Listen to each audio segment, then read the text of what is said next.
माननीय जी हमने बाबू विश्वनाथ राय जी, रघुनाथ राय जी, बैजनाथ राय जी, डॉक्टर रामू राय जी एवं बाबू मुकेश जी के दुआरी पर आज श्रद्धा से श्राद्ध कार्यक्रम के उपलक्ष्य में कुछ भक्ति भजन गावे बजावे के मौका मिलल। आत्मा के शांति करावे हेतु भजन कीर्तन होई। कौन प्रकार व्यास से त्रुटि हो जाए, गलती हो जाए, अपन घर के सदस्य समझ के क्षमा करो। क्षमा एवरा बताबनु। अरे तोरा ये समझ में आ। धाम है परिवार, धाम है नगरी, धाम है जिला, जहाँ पर की कलाकार के मान सम्मान बहुत मिलेला। कहे डॉक्टर साहब सुनेला जी बैठल बानी, सारा लोग हमनी के रावण के चरण के असीम कृपा हो कि भारत के एक प्रांत में जाके कुछ गावे बजावे भी मौका मिले। चलिए मास्टर साहब नाल तबला से सेवा देवे जा रहा बा। भाई मानक जी बड़ी बड़ी विजय भाई सुंदर कुमार विशाल सिंह जी बेंजू से भाई उत्तर प्रदेशी हम कुछ व्यास दास बसंत कुमार सहनी हाजिर हो। जय हो माता सरस्वती, जय हो मां लक्ष्मी, जय हो माता काली, धरती के ब्रह्म बाबा, सब प्रभु के माता पिता।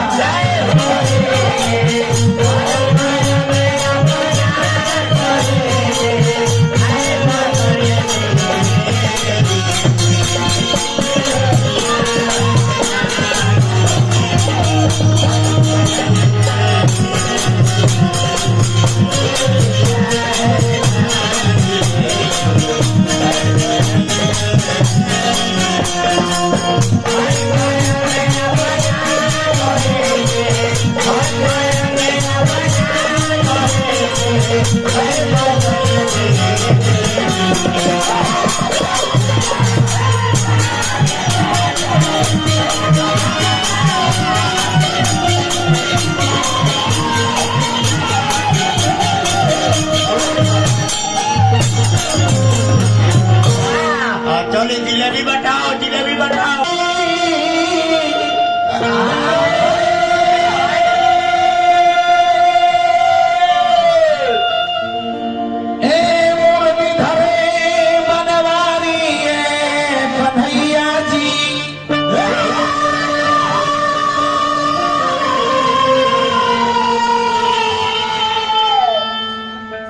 तू ही चार धाम बनवारी है, तू ही है वो सैया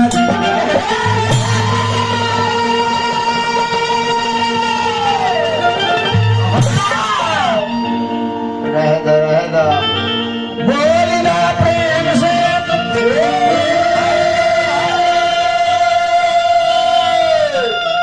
शिव शंकर भगवान की जय।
कर रहा गौरी के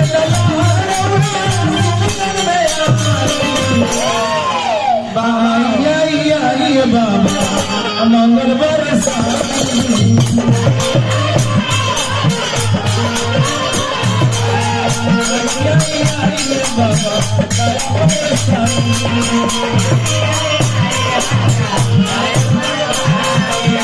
गौरी के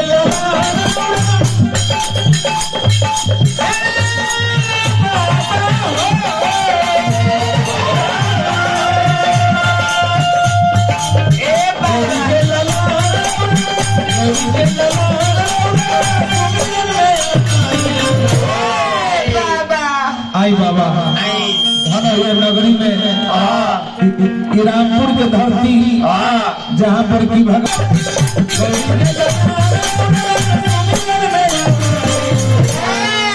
आई आई आई बाबा